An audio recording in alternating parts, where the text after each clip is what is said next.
Hello students, how are you? I hope all are doing well and staying safe. आज का हमारा next topic है scattering amplitude. इस video में हम दो टॉपिक डिस्कस करेंगे, scattering amplitude and scattering cross section. ठीक है, फिर स्कैटरिंग क्रॉस सेक्शन में सिलेबस में कैसे बताया हुआ है कि डिफरेंशियल में बताना है और टोटल क्रॉस सेक्शन। ठीक है, तो ये सिर्फ एक ओवरव्यू है इसमें, क्योंकि इनके फॉर्मूलेज आगे वाले जो फर्दर टॉपिक्स हैं उनमें यूज़ होंगे। ठीक है, तो ये मैंने नोट्स बनाए, आप देख लेना। 2 मार्क्स के पॉइंट ऑफ व्यू से पूछे जा सकते हैं एग्जाम्स में। सो एमएससी फिजिक्स से क्वांटम मैकेनिक्स 3rd यूनिट चल रही है। तो स्कैटरिंग एम्पलीट्यूड क्या है, let's start. It is the probability amplitude of the outgoing spherical wave relative to the incoming plane wave in a stationary state scattering process.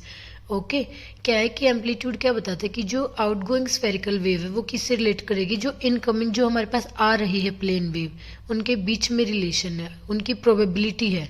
ठीक है, तो इसके लिए जो ये एम्पलीट्यूड है इसको हम डिफाइन करते हैं एफ थीटा से। तो ये हमारे पास दो केसेस में होता है, डिफरेंशियल स्कैटरिंग क्रॉस सेक्शन में और एक टोटल स्कैटरिंग क्रॉस सेक्शन में। ठीक है, तो यहाँ से देखो,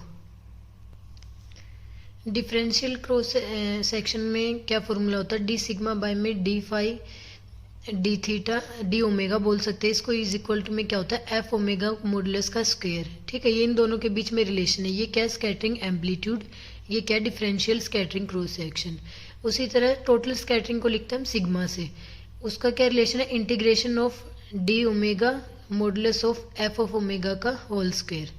ठीक है, ये बता दिया यहाँ पे एफ ओमेगा क्या, स्कैटरिंग एम्पलीट्यूड। ठीक है, तो elementary building blocks in quantum field theory that allow us to predict probabilities. Okay, ये क्या था, स्कैटरिंग एम्पलीट्यूड। अब नेक्स्ट टॉपिक क्या है, स्कैटरिंग क्रॉस सेक्शन। वो क्या होता है, incident beam of mono energetic particles moving in the same direction is scattered by the target. ठीक है, कोई पार्टिकल मूव कर रहा है, स्कैटर हो रहा है, फिर वो टारगेट से, ठीक है, तो क्या नंबर ऑफ पार्टिकल स्कैटर्ड पर unit time into an element of solid angle centered about a direction specified by the polar angle theta phi is measured। ये छोटा सा डायग्राम में देख लो, ये बीम आ रही है, फिर ये डी ओमेगा एंगल है, ये थीटा फाई से स्कैटर हो रही है, जेड डायरेक्शन में है।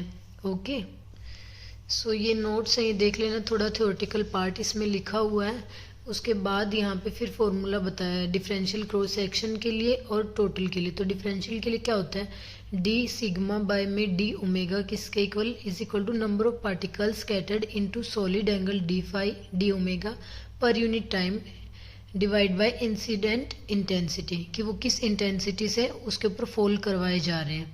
ठीक है, यहाँ पे देखो ये बता दिया कि डी ओमेगा क्या है, सॉलिड एंगल है, theta angle of scattering, phi azimuthal angle. Okay, फिर है total scattering cross section sigma.